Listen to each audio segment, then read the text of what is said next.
السلام علیکم students and welcome back.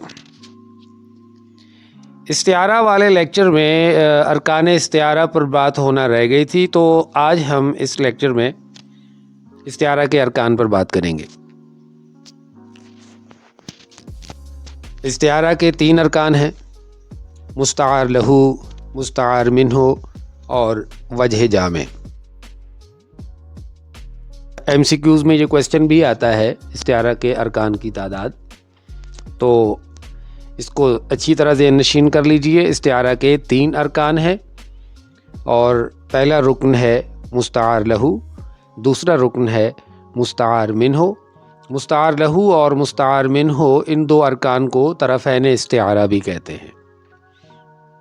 یہ سوال بھی پوچھ لیا جاتا ہے ایم سی کیوز میں کہ طرفین استعارہ سے مراد استعارہ کے کون سے ارکان ہیں؟ تو مستعار لہو اور مستعار منہ یہ 2 ارکان طرفین استعارہ بھی کہلاتے ہیں۔ استعارہ کا تیسرا رکن ہے وجہ جامع۔ یوٹیوب پر جو ویڈیوز موجود ہیں استعارہ پر، اس میں استعارہ کے ارکان کا تلفظ آپ اس سے ذرا مختلف بھی سنیں گے۔ کسی ویڈیو میں آپ کو مستعار لہ اور مستعار منہ اس طرح کا تلفظ بھی سننے کو ملے گا، تو اس سے کنفیوز نہیں ہونا۔ اس سلسلے میں بس یہ بات یاد رکھنی ہے کہ مستعار لہو میں لام حرف جار ہے اور ہو اس میں ضمیر ہے۔ حرف جار سے مراد پریپوزیشن ہے اور اس میں ضمیر سے مراد پروناؤن ہے۔ اور اسی طرح مستعار منہ میں من حرف جار ہے یعنی پریپوزیشن ہے اور ہو پروناؤن ہے، منہ۔ اب سامنے لکھے ہوئے ارکان کو ذرا دیکھیے اور غور کیجئے۔ مستعار کا معنی ہوا ادھار۔ لہو میں لام جو ہے حرف جار ہے اور اس کا معنی ہے لیے۔ ہو پروناؤن ہے، معنی اس کا ہم لیں گے جس۔ تو مستعار لہو کا معنی ہوا جس کے لیے مستعار لیا جائے یا جس کے لیے ادھار لیا جائے۔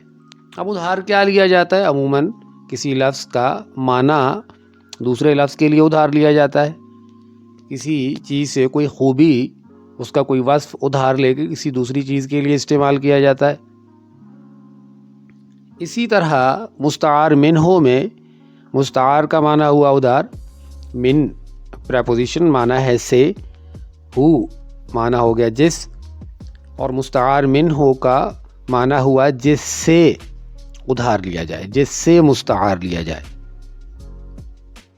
اور استعارہ کا تیسرا رکن ہے وجہ جامع۔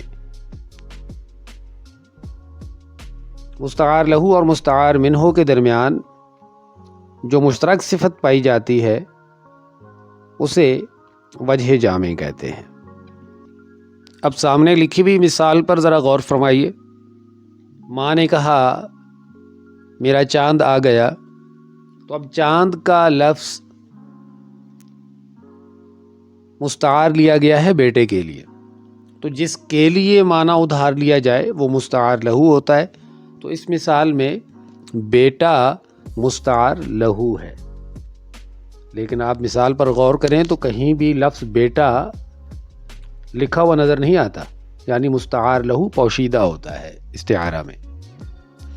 چاند سے معنی ادھار لیا گیا تو چاند مستعار منہ، اور بیٹا اور چاند یہ جو طرفین استعارہ ہیں ان میں مشترک صفت خوبصورتی ہے، تو خوبصورتی وجہ جامع ہے۔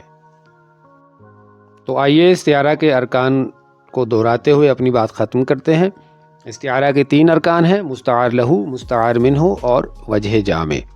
مستعار لہو اور مستعار منہ ان 2 ارکان کو طرفین استعارہ کہتے ہیں۔ آج کے لیے اتنا ہی، اپنا خیال رکھیے گا۔ فی امان اللہ۔